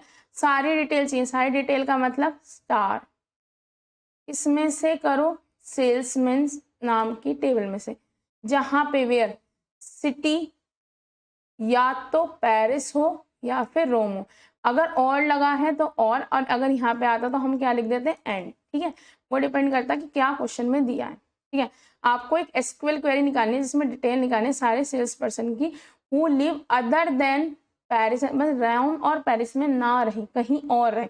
अब आपको बोला सारी डिटेल, सारी सिलेक्ट मतलब कुछ भी डिटेल सिलेक्ट करने के लिए सारी डिटेल के लिए ब्रैकेट यूज करते हैं, किसमें से, सेल्समैन नाम की जो आपकी कह सकते हैं टेबल है उसमें से, जहां पर सिटी जो है पेरिस रोम नहीं होनी, इनका मतलब इन दोनों में से ही होनी चाहिए, और नॉट इनका मतलब है इन दोनों के अलावा कुछ भी हो सकती है। यानी कि अगर पेरिस या रोम होगा तो हट जाएगी, बाकी वाले सारे आ जाएंगे। अब एक आपको अलग टेबल दी है कस्टमर, ठीक है, जिसमें customer ID, customer name, city, grade और सेल्समैन आईडी। आपको पता है customer ID is your primary की, ठीक है। यहाँ पे मैंने एक साथ सारी टेबल नहीं लिखी है, अलग अलग टेबल के अकॉर्डिंग आपको दिया। आपको रिट्राइव करना है अभी, क्योंकि हम जॉइंट्स की बात नहीं कर रहे हैं तो दो टेबल की तो नीड है ही नहीं, तो हम एक ही टेबल। और मैं आप कोशिश करें कि आप डेटा के बिना प्रैक्टिस करें, क्योंकि अगर डेटा से प्रैक्टिस करेंगे तो वहां दिक्कत होगी, है ना। रिट्राइव करनी है डिटेल सारे कस्टमर की जिनकी आईडी इनमें से कोई सी है, कोई सी भी हो। अब इनमें से कोई सी भी हो, इसके अलावा कुछ नहीं होना चाहिए, तो हम इनका यूज करें। रिट्राइव करनी है डिटेल कस्टमर की। जब रिट्राइव सब कुछ करना होता है यानी कि सारा डेटा स्टार लगा दी किस टेबल में से, कस्टमर नाम के टेबल, जहां पर की वेयर जो कस्टमर आईडी है, क्योंकि कस्टमर आईडी ही दे रखी है, तो कस्टमर आईडी के लिए क्या यूज किया है, customer ID word, customer ID इन 307, 308, 309, इन तीनों में से ही कोई एक होनी चाहिए, ठीक है। अब अगला चलते हैं, आपको एक टेबल दे रखी है ऑर्डर नाम की, जिसमें कि order number is your primary key, purchase amount, order date, customer ID, sales है। ये दोनों देखो फॉरेन की है ना। आपको आइडिया लगाना पड़ेगा, सीखना। जब ऑर्डर है तो ऑर्डर नाम की ही एक प्राइमरी की होगी, भाई कस्टमर आईडी की कौन से ऑर्डर में कौन से कस्टमर ने लिया या उसे कौन से सेल्स पर्सन ने पहुंचाया। तो ऐसा हो सकता है कि एक ऑर्डर बहुत सारे सेल्स पर्सन पहुंचाए, या एक ऑर्डर, जैसे कि सपोज मेरा ऑर्डर है फ्रेंच फ्राई और बर्गर का, तो सही थोड़ी है कि मैं ही खाऊंगी, हो सकता है किसी और ने भी कॉम्बो दिया हो। ऑर्डर आईडी से सिलेक्ट करने हैं ऑर्डर जो कि 500 से 4,000 के बीच है। Begin and and value is included, जब बिटवीन लगा होता है ना 90%, इसका मतलब मान के चलो कि ये भी इंक्लूडेड है। Exclude other amount, other and exclude other amount, ये दोनों नहीं होने चाहिए। परचेज अमाउंट ये नहीं होना चाहिए। तो आपको क्या लिखना है, ऑर्डर सेलेक्ट करना है, यानी कि सारी डिटेल सेलेक्ट करनी है। सारी डिटेल सेलेक्ट करने के लिए कहेंगे स्टार, कौन सी टेबल से सिलेक्ट करना है, ऑर्डर नाम की, जहां पर की क्या, जो परचेज अमाउंट है वो किसके बीच होना चाहिए, इन दोनों के बीच में होना चाहिए। परचेज अमाउंट बिटवीन 500 से 4000 के बीच होना चाहिए, पर ये दोनों अमाउंट नहीं होने चाहिए। एंड नॉट परचेज अमाउंट, अगर आप ऐसे लिखते हो तो भी ठीक है, और आप ऐसे भी लिख सकते हो। देखो दोनों चीजें बताती हैं, मैंने यहाँ पे इसलिए लिखा था कि ताकि आप समझो। यहाँ पे आप पहले ऐसे भी लिख सकते हो, परचेज अमाउंट नॉट इन, ये भी वैलिड है, मतलब कि आपने नॉट परचेज अमाउंट इन लिख दिया तो भी फाइन है। लेकिन जैसे यहाँ पे लिखा था ना सिटी नॉट इन, यानी कि परचेज अमाउंट नॉट इन, ये भी सही है। लेकिन मैंने इसलिए बताया दोनों तरीके से क्योंकि दोनों ही तरीके चल जाते हैं, और कई बार जो होता है बच्चा कंफ्यूज हो जाता है कि भाई हमने तो ये गलत, दोनों चीजों से लिख सकते हैं। अब क्योंकि देखो अगर आप 100 से 4000 के बीच देखो तो ये दोनों अमाउंट भी आ रहे हैं, बट मैं चाहती हूँ कि 500 से 4000 के बीच के सारे ही आ जाए, लेकिन पर ये दो पर्टिकुलर अमाउंट का ऑर्डर मेरे पास ना आए। जब मैं चाहती हूँ किसी पर्टिकुलर अमाउंट के ऑर्डर ना आए तो उसके लिए मैंने क्या लगा दिया, नॉट इन, यानी कि आप पहले यहाँ पे भी नॉट इन लगा सकते थे, परचेज अमाउंट नॉट इन करके आपने ये लिख दिया। ठीक है, अब अगला क्या है, आपको सेल्स की दे रखी है एक टेबल जिसमें salesman ID, city, name, commission. तो find the detail of all sales person, सारे सेल्स पर्सन के except whose name begin with any letter between A and M, मतलब ए और एम नहीं होना चाहिए। ठीक है, तो आप इसे लिखने के बहुत सारे तरीके हैं, लेकिन आप क्या लिखोगे, select star from salesman where name not begin A and L, between लगाएंगे तो स्टार्टिंग में ए, क्योंकि जब सपोज मैं नाम लिखती हूँ अभिषेक, आराध्या, प्रज्ञा, तो स्टार्टिंग के लेटर देखेगा, अगर वो ए और एल के बीच में होगा, बिटवीन लगाने का मतलब है A and M, A and M, this is L लिख लो से, ठीक है, दिस इज ए और एल, तो ये आ जाएगा। ठीक है, आप लाइक का और देखो एक क्वेरी को एक तरह से नहीं 1000 तरीके से लिखा जा सकता है, तो कभी ये मत सोचना कि मैम ने इस तरह से करा है तो आपको ऐसे करना है, आपका मन जैसे करे आप ऐसे लिख सकते हैं। ठीक है, अगला पढ़ते हैं, ये एक आपको कस्टमर नाम की टेबल दे रखी है, कस्टमर आईडीज है प्राइमरी की, customer name, city, grade and all.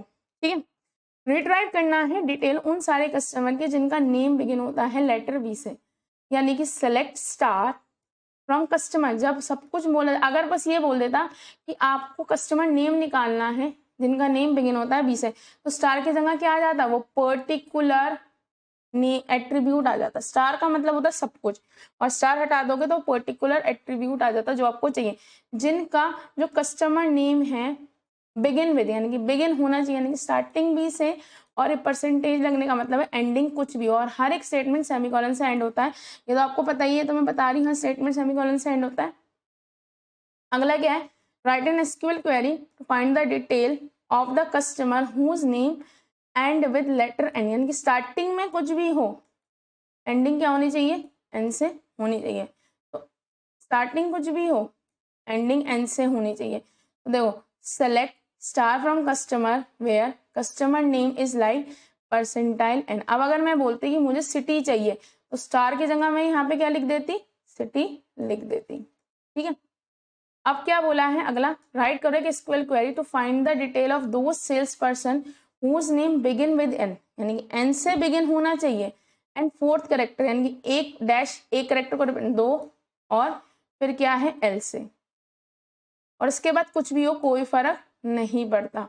तो यही लिखा है, जो ये जो आपको दिख रहा है ना, दो बार्स हैं, हल्का सा आपको अगर ध्यान से देखोगे ना तो बीच में व्हाइट से स्पेस है, तो आपको क्या करना है, एसक्यूएल क्वेरी लिखनी है जिसमें आपको सारी डिटेल चाहिए। लेकिन अगर मुझे नेम चाहिए होता तो स्टार की जगह नेम आ जाता, सिटी चाहिए होती सिटी आ जाता। स्टार रिप्रेजेंट करता है सारा डेटा उन सेल्स पर्सन का जिनका जो नाम है पहला लेटर तो एन है और फोर्थ लेटर एल है, और उसके बाद कुछ भी हो ना हो कोई फर्क नहीं पड़ता। अगर सपोज ये होगा ना नील, तो ये भी आएगा, क्योंकि ये जो परसेंटाइल है ये रिप्रेजेंट करता है कुछ भी हो या ना हो, पर first letter is N and fourth letter is L.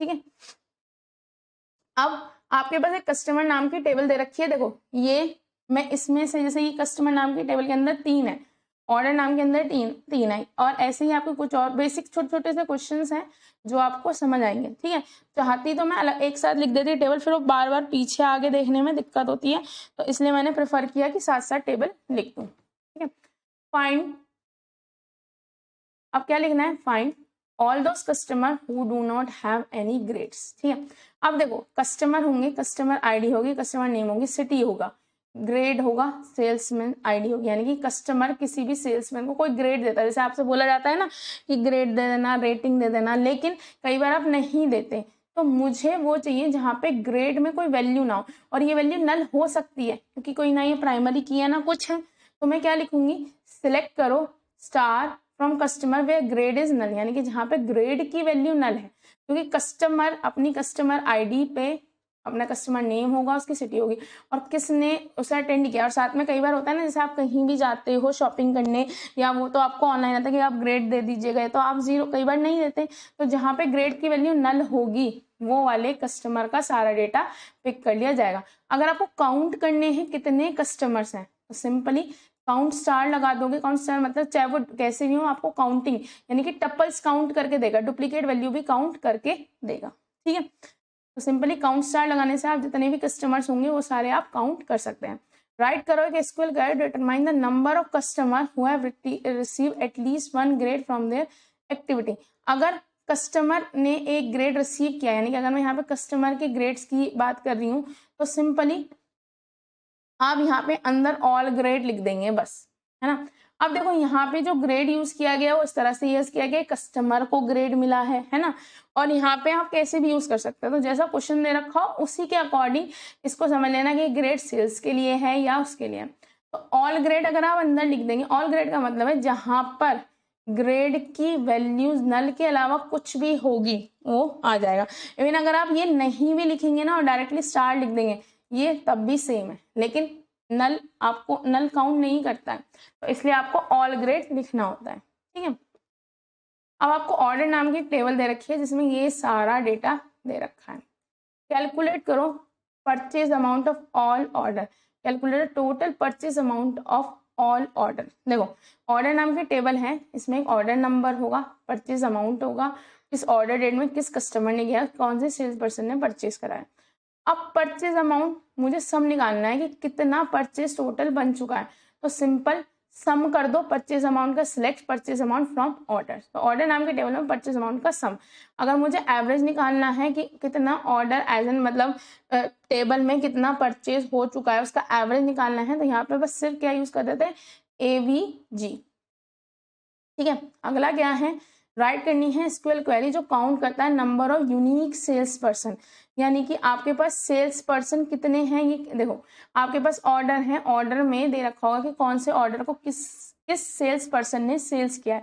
तो इसमें बहुत सारी सेल्समैन आईडी होंगी, बहुत सारे सेल्समैन ऐसे होंगे जिन्होंने कई सारे ऑर्डर को प्लेस किया होगा। लेकिन अगर मैं क्या लिख दूं सेलेक्ट डिस्टिंक्ट सेल्समैन आईडी, तो मुझे पता लग जाएगा, मतलब अब पहले काउंट को तो हटा दो, डिस्टिंक्ट सेल्समैन आईडी क्या देगा, मुझे एक टेबल देगा जिसमें मुझे यूनिक सेल्समैन आईडी मिल जाएगी। जैसे 3 है, सिर्फ 3 ही पर्सन काम कर रहा है तो 3 ही सेल्समैन आईडी आ जाएगी। अब उन 3 कितनी है मुझे तो दिख रहा है 1 2 3 है, पर काउंट करने के लिए किसका यूज करेंगे, काउंट एक आपका क्लॉज का या कीवर्ड कह लो उसका यूज करेंगे। तो इस तरह से आपको पता चल जाएंगे कितने सेल्समैन यूनिक है। आप कहेंगे यूनिक क्यों, अब देखो एक चीज समझो, मेरे पास ऑर्डर है तो कई बार आप फ्लिपकार्ट अमेजोन पे जाते हो तो जरूरी थोड़ी होता है कि सेम ही मतलब डिफरेंट, कई बार एक ही पर्सन को एक एरिया मिला होता है तो बहुत सारे ऑर्डर प्लेस करता है। तो अगर आप वैसे गिनोगे तो मतलब 50 ऑर्डर, लेकिन एक एरिया में अगर 3 ही है तो 3 ही सेल्समैन आईडी होगी, तो इसलिए मैंने डिस्टिंक्ट लिया और उन्हें काउंट कर दिया। आपके पास थोड़े से और बचे हैं 2 4। देखो जितनी आपको क्वेरी लिखनी आएंगी उतना ही आपके लिए अच्छा रहेगा क्योंकि एट द एंड क्वेरी ही आती है। ठीक है, अब एक सेकेंड बेटा, आपकी अगला समझते हैं।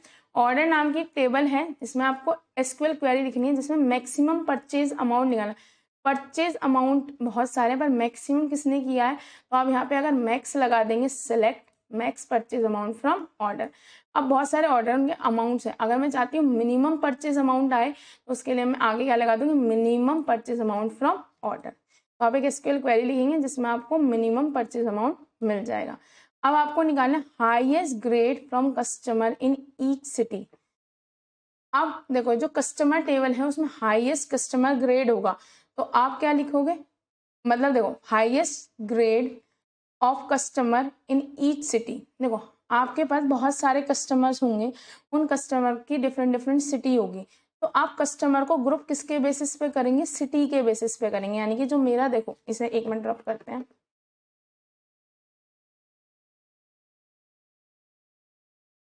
ठीक है, अब देखो मेरे पास क्वेश्चन समझो कि मेरे पास कस्टमर्स हैं, बहुत सारे कस्टमर्स हैं, वो अलग अलग सिटी से बिलोंग करते हैं। सपोज मेरे पास एक कस्टमर है A और दूसरा कस्टमर है B। ठीक है, अब एक को ग्रेड 1 मिला है, एक को ग्रेड 2 मिला है। ठीक है, अब ये भी दिल्ली में रहता है, ये भी दिल्ली में रहता है। दूसरा कस्टमर है सी और डी, ठीक है। इसको ग्रेड मिला है 1, इसको ग्रेड मिला है 9, ये रहता है मुंबई में, ठीक है।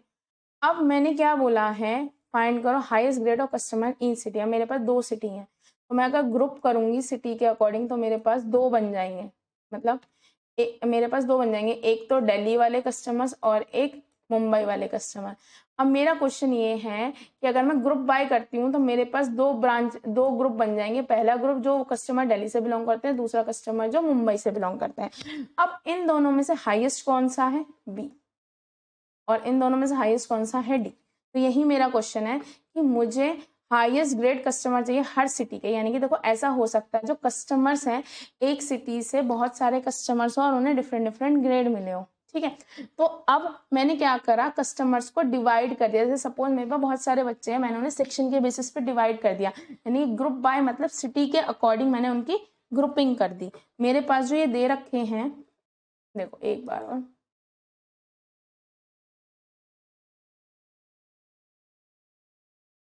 अब देखो जैसे कि मैं सिटी मानती हूँ दिल्ली, दिल्ली, मुंबई, मुंबई, आगरा, ठीक है। मतलब ये रैंडम मैंने मान ली, ठीक है। अगर मैं ग्रुपिंग करूंगी कस्टमर के सिटी के बेसिस पे तो मुझे 3 ग्रुप्स मिल जाएंगे। अब एक कस्टमर है, इसको ग्रेड मिला है 1 2, इसको मिला है 5, इसको मिला है 6, यहाँ पे 9। तो मेरे पास क्या आएगा, एक तो 2 वाला आएगा, एक 1 वाला आएगा और एक यहाँ आएगा। मतलब हर एक सिटी में कौन कस्टमर को सबसे हाईएस्ट मिले, क्योंकि एक सिटी से बहुत सारे कस्टमर हो सकते हैं। तो सिटी के बेसिस पे मैंने ग्रुप बाय कर दिया, और उस पर्टिकुलर, और आपको पता है कि जिसके बेसिस पे ग्रुपिंग करते हो तो वो तो एज एन आउटपुट आता ही है, और उस हर सिटी में से कौन सा ग्रेड मैक्सिमम है। देखो इसको ग्रेड अगर 1 2 मिला हुआ है तो 1 2 में से 2 आंसर आएगा, जिसको जो मैक्सिमम मिला है वो आएगा, ठीक है। अब ये आया।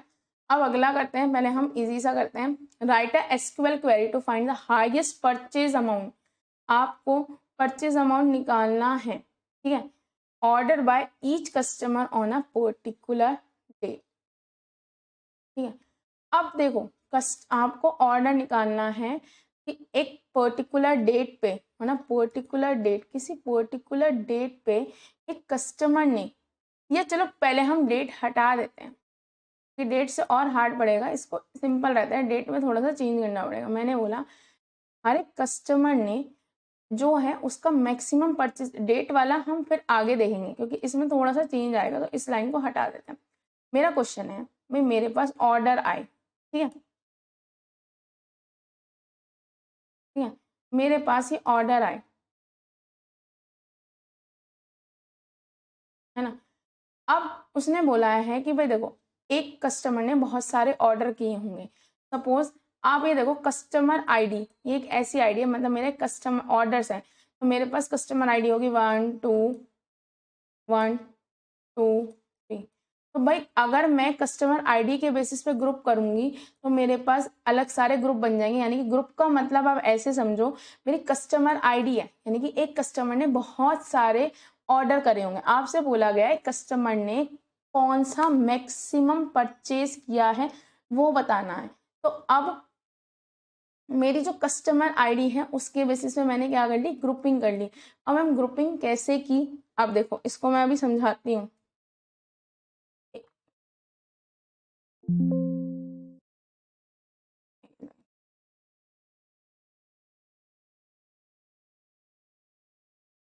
यहाँ पे आपको करके दिखाती हूँ।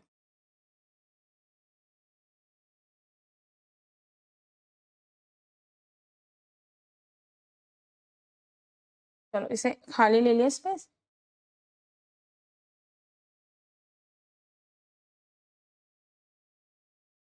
ठीक है। अब यहाँ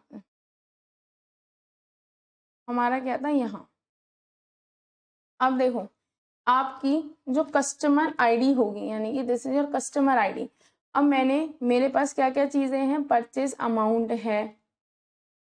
अब मेरी जो कस्टमर आईडी है, अब एक चीज समझो, मेरे पास ऑर्डर में क्या, ऑर्डर नंबर, यानी कि एक कस्टमर ने बहुत, देखो मेरे पास कस्टमर आईडी है 1 1 2 2 3, ठीक है। अब मेरे कस्टमर हैं, एक ने उसका पहला अमाउंट परचेज का क्या है 100, दूसरा है 200, तीसरा है 300, इसने ये 100 रुपये का, इसने 500 रुपये का, इसने लिया है 600 रुपये का। इस तरह से लिया होगा ना, क्योंकि मैंने क्या बोला है, जो मेरा ऑर्डर नंबर है, परचेज अमाउंट है, ऑर्डर डेट है, ये सारे ऑर्डर में डिटेल है। अब मुझसे बोला गया है कि मुझे क्या निकालना है कि भाई मुझे क्वेरी निकालनी highest purchase amount order by each customer, यानी अब देखो हर कस्टमर ने क्या क्या ऑर्डर किए, किसके बेस, अगर मैं ग्रुप करूँ कस्टमर आईडी के अकॉर्डिंग, ये मेरी कस्टमर आईडी है, अगर मैं इसके अकॉर्डिंग करूँ तो मुझे पता चलेगा कि कस्टमर ने 1 ने ये ऑर्डर किया, कस्टमर 2 ने ये ऑर्डर किया, कस्टमर 3 ने ये ऑर्डर किया। क्योंकि देखो कस्टमर आईडी से ही तो पता चलेगा किसने कितने कितने अमाउंट का। देखो ऑर्डर नंबर होगा यहाँ पे, सपोज ऑर्डर नंबर A1 है, ये A2 है, ये A3 है, ये A4 है, ये A5 है, ये मेरा A6 है। ये सारे कस्टमर ऑर्डर नंबर है, इनका कुछ परचेज अमाउंट है, ये मेरा परचेज अमाउंट है ना, this is my purchase amount, और ये मेरी कस्टमर आईडी है। तो अब मैंने क्या बोला कि मुझे हर एक कस्टमर ने, देखो अभी ये ग्रुप में नहीं होगी, ये टेबल ऐसी ही होगी आगे पीछे, लेकिन मैंने इनकी ग्रुपिंग कर दी किसके बेसिस पे, कस्टमर आईडी के बेसिस। ये कस्टमर आईडी है मेरी, है ना। तो मुझे पता चल गया कि कस्टमर 1 ने ये 2 अमाउंट करें, कस्टमर 2 ने ये करें, कस्टमर 3 ने ये किया। अब मुझसे बोला गया कि मैंने ग्रुप करा कस्टमर आईडी के बेसिस पे, कस्टमर आईडी के बेसिस पे ग्रुप होंगे, ये ग्रुपिंग है। अब इनमें से कस्टमर 1 ने 2 परचेज करें, तो मैक्सिमम कौन सा है 200, इसका मैक्सिमम कौन सा है 300, इसका मैक्सिमम कौन सा है 600। तो जो मैक्सिमम वैल्यू है वो आपको आंसर में मिल जाएगी। यानी कि आपने एक एसक्यूएल क्वेरी लिखी जिसमें हाईएस्ट परचेज अमाउंट आप फाउंड आउट करें हर एक कस्टमर की, किसी पर्टिकुलरली कस्टमर की हाईएस्ट परचेज अमाउंट। अब जिसकी भाई, अब आप कहोगे मैम ग्रुप बाय किस पे लगाएं। अब ग्रुप बाय उस पे लगता है जिसका आपको निकालना होता है। मैं चाहती हूँ हर एक कस्टमर आईडी के आगे उसका मैक्सिमम परचेज अमाउंट निकल जाए, जिसके बेसिस पे आप ग्रुप बाय करते हो वो तो आप लिखते ही हो एज एन सिलेक्ट क्वेरी में। और हर एक कस्टमर ने जितना भी परचेज किया है उन दोनों में से जो मैक्सिमम है, यानी कि इन दोनों से मैक्सिमम कितना है 200, इन दोनों में से मैक्सिमम कितना है 300, इन दोनों में से मैक्सिमम कितना है 600, वो आपका आंसर आ जाएगा। जब भी आपसे ऐसे बोला जाता है कि हाईएस्ट परचेज अमाउंट निकालो या ऐसे कुछ निकालो, तो आपको ये देखना होता है कि हर एक कस्टमर, अब देखो यहाँ क्या है, ऑर्डर नाम की जो टेबल है उसमें order number, purchase amount, order date, customer ID, salesman ID, ये सब दे रखा है। ये टेबल क्या क्या रही है, मेरे पास एक ऑर्डर नंबर है, हर एक ऑर्डर नंबर किसी ना किसी कस्टमर से बिलोंग कर रहा होगा कि भाई कस्टमर 1 ने ये ऑर्डर नंबर 1 लिया, कस्टमर 2 ने ऑर्डर नंबर 3 लिया, कस्टमर 4 ने।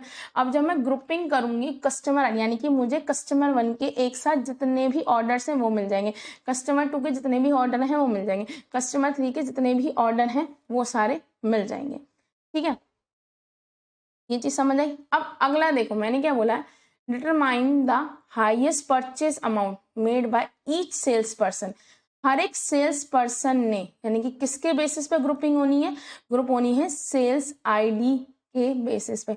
भाई देखो मेरे पास जो ऑर्डर नाम की टेबल है उसमें क्या दे रखा होगा कि किस सेल्स, मतलब मेरा सेल्समैन ने कौन सा ऑर्डर किया है। अगर मैं ग्रुप करूंगी सेल्समैन के अकॉर्डिंग तो मुझे एक बार में वो सेल्समैन ने कौन कौन से ऑर्डर किए हैं वो मिल जाएंगे।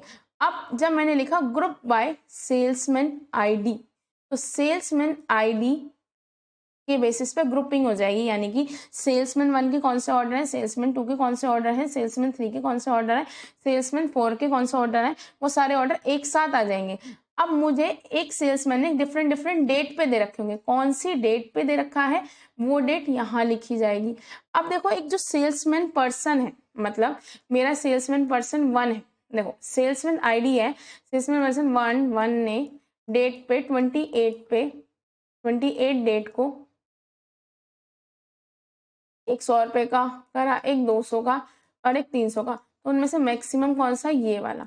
तो जो मैक्सिमम होगा वो मुझे एज एन आउटपुट चाहिए होगा, तो मैंने क्या लिखा, आपसे क्वेश्चन बोला गया है कि हर एक सेल्स पर्सन ने, आपसे जिससे बोले हर एक सेल्स पर्सन ने इस डेट में मैक्सिमम परचेज अमाउंट कौन सा करा है, यानी कि सबसे ज्यादा कौन से अमाउंट का ऑर्डर वो दे के आया है।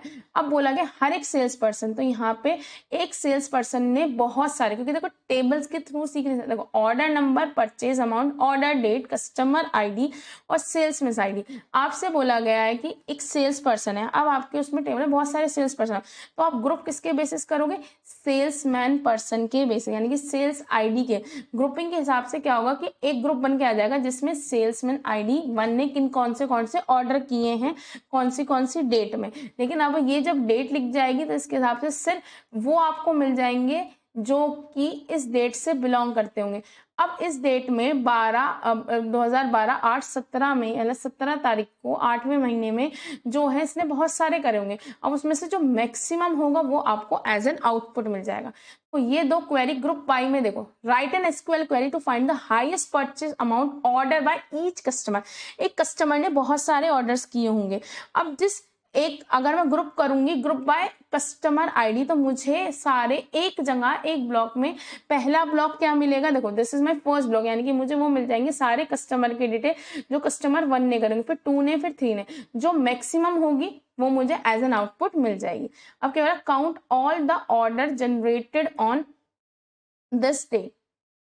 अब आपको जिनकी डेट ये है उनका ऑर्डर काउंट करना है, तो सिंपली काउंट स्टार लगा दोगे तो आपको जितने भी, जैसे 12/8 इस डेट में जितने भी ऑर्डर हुए होंगे वो सारे काउंट हो जाएंगे। स्टार लगाते ही वो सारे ऑर्डर काउंट हो जाते हैं। भाई एक ही पर्सन ने करे हो, डिफरेंट पर्सन करे हो, उससे कोई फर्क नहीं पड़ता। तो ये चीज सीखो, ये जो 80 19 20 है, it's very important for you, है ना, क्योंकि ये अगर हो गया तो आपका काम हो गया। इस चीज को 1 मिनट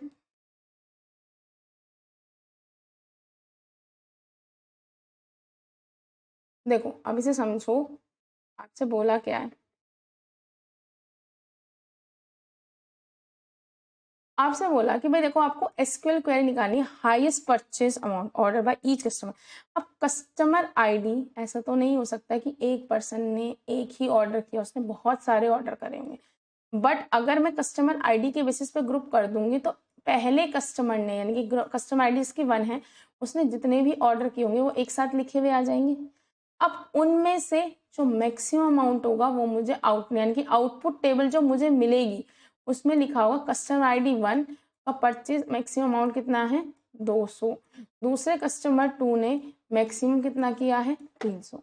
ठीक है, तो जब बोला जाए ईच कस्टमर, जिसके बेसिस पे बोला जाए उसके बेसिस पे तो क्या करो ग्रुपिंग, और जो ग्रुप होता है वो यहाँ पे एज एन आउटपुट तो आता ही आता है, यानी कि जिसके बेसिस पे आप ग्रुपिंग करते हो वो आंसर आता है। और उस कस्टमर की ग्रुपिंग किस पे करनी है, यानी कि उस कस्टमर ने जितने भी ऑर्डर किए उनमें से जो भी मैक्सिमम परचेज अमाउंट हो। अब देखो इसको ही थोड़ा हार्ड कर दिया, क्या कर दिया यहाँ पे कि भाई सेल्स पर्सन, हर एक सेल्स पर्सन ने कितने अमाउंट का हाईएस्ट परचेज करा है इस डेट में। तो हर एक सेल्स पर्सन है तो उसके बेसिस पे क्या हो जाएगी, ग्रुपिंग हो जाएगी, यानी कि हर एक सेल्स पर्सन ने जितना भी परचेज अमाउंट करा होगा वो आ जाएगा। कौन सी डेट में, ऑर्डर डेट, यानी कि बहुत सारी डेट में से सिर्फ कौन सी डेट पिक हो जाएगी, ये वाली। अब इस डेट पे कौन सा मैक्सिमम है वो यहाँ आएगा, यानी कि आपको ग्रुप बाय करना है, जहां पर भी ईच लिखा हो, ईच सेल्स पर्सन, हर एक सेल्स पर्सन है तो जहां भी लिखा हो वो तो आ जाएगा ग्रुप बाय में, ग्रुपिंग करना, यानी कि आपने सेल्स आईडी के थ्रू, यानी कि 1 जो सेल्समैन आईडी 1 है उसने भाई कितने परचेज अमाउंट के डिफरेंट ऑर्डर, वो सारा डिटेल लिखा जाएगा। उसमें से इस डेट के दिन है वो वेयर क्लॉज आ जाएगा। ये मैंने आपको सिखा रखा है कि पहले वेयर आता है फिर ग्रुप बाय आता है। ठीक है, अब अगला क्या है, count the number of orders based on the combination of each order date and salesman. यानी कि आपको देखो हर एक ऑर्डर डेट पे, सपोज ऑर्डर डेट है 2, एक ऑर्डर डेट है 9, ऑर्डर डेट है 3, 2 ऑर्डर डेट पे कौन सा सेल्स पर्सन ने ऑर्डर किया है, यानी कि 2 डेट पे अगर सपोज ऑर्डर डेट 2 है, 2 पे एक सेल्स पर्सन 5 ने किया है और एक सेल्स पर्सन 6 ने किया है, तो एक सेट ये बनेगा, एक सेट ये बनेगा। तो यानी कि each order date and sales person, यानी कि जो यहाँ पे आएगा वो यहाँ पे एज एन ग्रुप वाई में आ जाएगा, काउंट स्टार का मतलब है काउंट करो कि ऑर्डर डेट 2 को 5 सेल पर्सन ने कितने ऑर्डर किए। हो सकता है उसने 4 किए हो तो 4 आ जाएंगे। ठीक है, ये सिंपल सा है। ठीक है, अब ये चीज जो समझने की है, ग्रुप वाई आपको कैसे पता चले कि भाई यही ग्रुप होना है, ये इसके बेसिस पे ही ग्रुपिंग होनी है।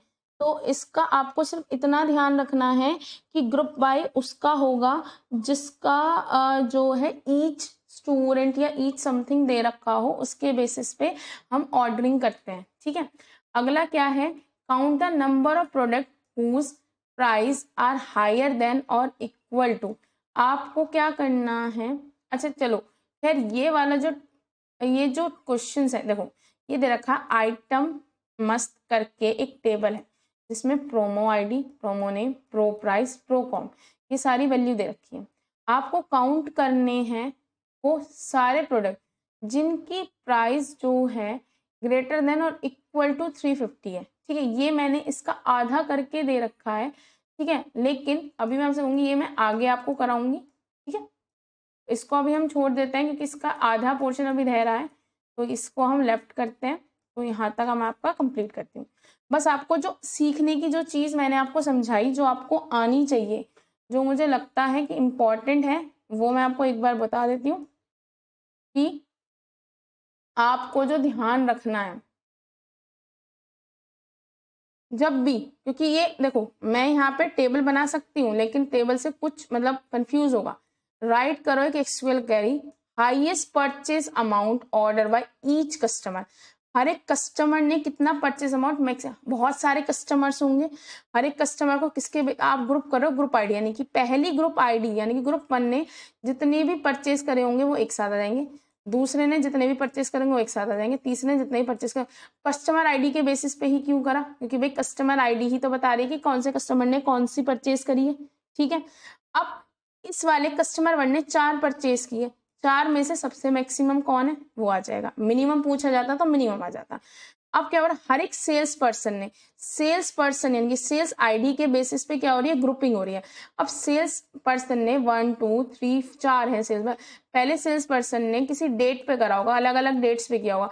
अब मुझे सिर्फ इस डेट का चाहिए, तो ये डेट में से अगर सपोज 2 डेट है, 2 डेट में मैक्सिमम कौन था वो मैक्सिमम आएगा। हमेशा याद रखना जिसपे बोला जाए कि ईच कस्टमर या ईच, उसको ग्रुप वाई में डालो और उसे ही सेलेक्ट में डालो।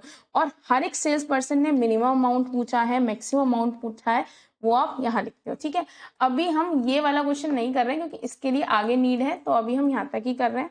ठीक है, आप जितनी प्रैक्टिस करेंगे उतना आपको आसानी से चीजें समझ आएंगी। Tables are important. ठीक है, थैंक यू।